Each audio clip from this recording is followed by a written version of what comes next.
What's up, guys? I want to go over a little bit of stuff today. Now how crazy it is out there. I practice different types of martial arts, and one of the most functional ones for street is actually Wing Chun. You modernize that with MMA style boxing, etc. But the geometry of Wing Chun is unbeatable. You look at other styles like Krav Maga and Jeet Kune Do, they have all the same concepts of the geometry of linear and angular movement.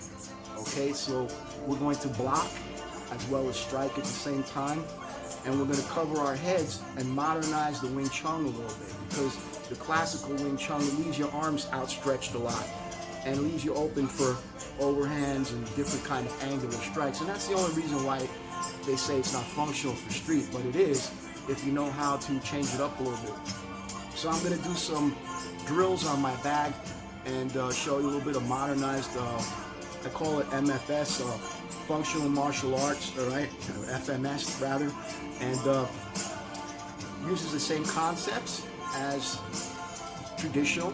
We just tighten up a little bit and don't leave our arms outstretched in lap sows and bang sows, because it leaves you open for lots of different types of strikes. So we kind of tighten it up a little bit and turn it more into a functional Jeet Kune Do, okay?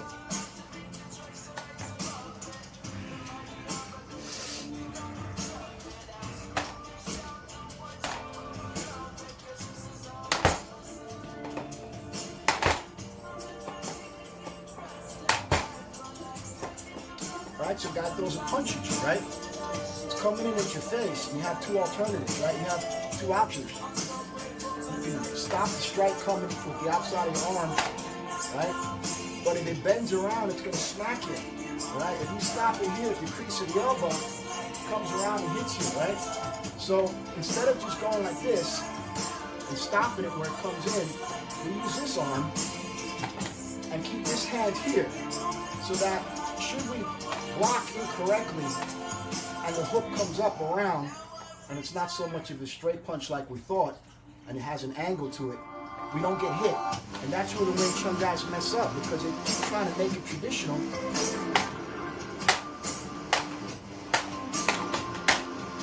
And the punch comes in and hits them because they're trying to keep it to those linear angles and straights, right? And we know that real martial arts and street martial arts is different, right? Angles, right? Nothing comes the way it comes in the dojo, right? So this punch is coming in, and if you feel that it's a straight punch, okay, this works, it goes that way, right? But if it's coming around, then you have to tighten it up. So it's a, right? Now you stop it, your head is guarded, right? And then you have the other option, which is the first one that I said, which is you stop it with this hand, and you have this here.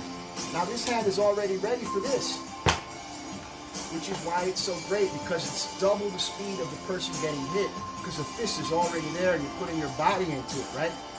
So again, you have two options, right? You have the first one, which is punches coming in and you stop it, right? You're blocking here. You want to touch the back of your head to really, really cover up maybe, but as long as you have this coming up here, it's okay, right? Right? And then you have the other one, which is stopping it, and you put your hand up for the guard, right? And then from here, you're already ready to the, right?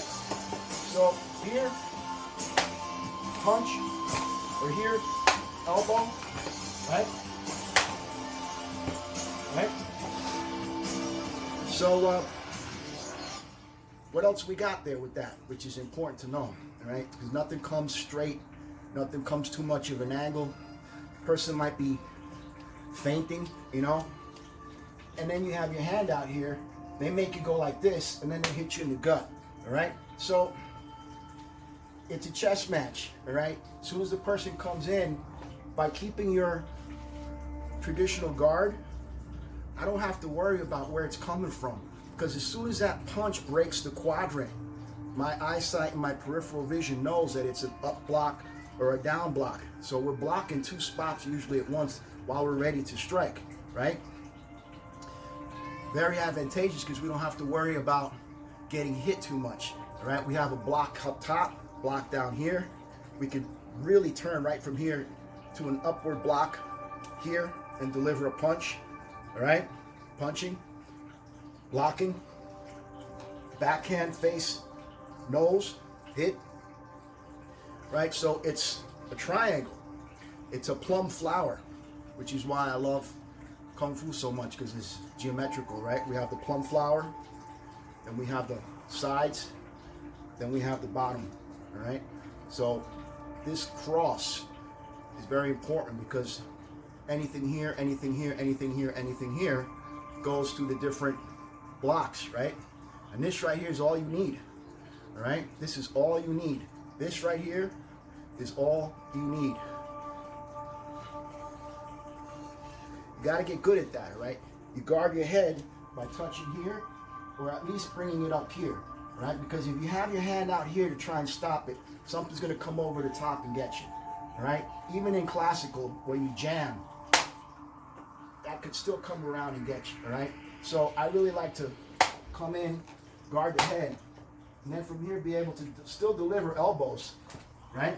Still deliver elbows, because you're in up close. If you're up far away, you can't hit the person. Fighting's up close, right? So once again, right? Right? Or